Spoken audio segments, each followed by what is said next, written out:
आज स्विगीमा म चाहिँ मेरो बुढासँग स्विगी गर्न जाँदैछु। अनि त्यहाँ चाहिँ मेरो बुढाको अर्डर पनि आइसकेको थियो, फर्स्ट अर्डर। अलि भिडियो छोटो छोटो छ, सरी ल। फर्स्ट हो नि त, गाह्रो भइरहेछ। अनि हामीहरू चाहिँ डेलिभरी गर्न गयौँ अर्डर उठाएर पनि। मेरो बुढा चाहिँ उहाँ जान लाग्नुभएको छ पुऱ्याउन, म चाहिँ बाहिर बसिरहेको छु, लिन आउनुभयो। त्यो बुढो चाहिँ फेरि अर्को अर्डर लिनु जानुभयो ल। भक्कग अर्डर लिँदैथ्यौँ, पैसाको पनि अर्डर चाहिँ बाटोमा आइरहेको थियो, विशेष अर्डर पनि आइसकेको थियो। गर्दै हामी चाहिँ टक अर्डरहरू लिँदै पुऱ्याउँदै गर्दैथ्यौँ।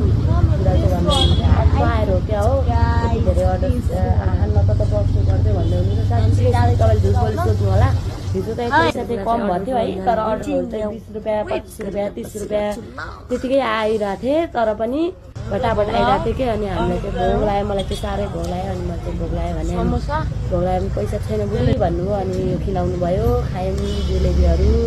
अनि टक्क अर्को अर्डर आइसकेको थियो, त्यो अर्डर पनि लिन गइरहेछौँ हामीहरू चाहिँ। अनि मलाई चाहिँ निन्दा पनि लागिरहेको थियो। केकको अर्डर आयो, केक बिगारिस् भने यहाँ पेनाल्टी हान्छ भनिराख्नु भएको थियो। मैले चाहिँ हुन्न, केही पनि टेन्सन नगर्नु भने अनि मेरो बुढा पुऱ्याएर आउनुभयो। अनि फेरि अर्को अर्डर पनि आइसकेको थियो साथीहरू। मलाई चाहिँ यसरी साथ सपोर्ट गरिराख्नु होला हजुरहरू। मलाई फेरि भोग लाग्यो भने फेरि यो किनिदिनु भयो, मेरो फेभरेट हो कि यो चाहिँ। यो चाहिँ म चाहिँ खाँदै थिएँ, मेरो बुढो चाहिँ अर्डर दिनु जानुभएको थियो टक लगाएर। अनि राति लास्ट अर्डरमा पुगिसकेको थियौँ। हेर्नु न 1 बजिसकेको थियो गाइस, पुरा ब्याडमिन्टन खेलिरहेको थियो कि। यो बेङ्गलोरको मान्छेहरू सुत्नु चाहिँ कति बेला क्या, 12-1 बजिसकेको थियो बाटोमा। अनि टक अनि सक्यो। हामी चाहिँ अर्डर पुरा गरेर घर फर्किसकेका थियौँ। अनि मैले चाहिँ गेट खोलिदिएँ, मेरो बुढा चाहिँ बाइक ल्याएर भित्र। हेलो साथीहरू,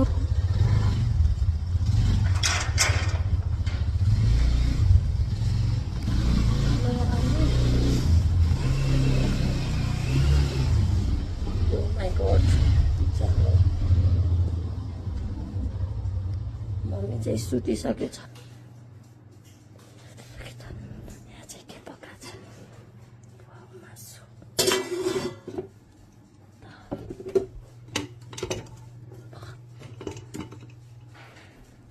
खानुपर्छ, सुत्नुपर्छ। अब हामी चाहिँ सुत्छौँ। By by.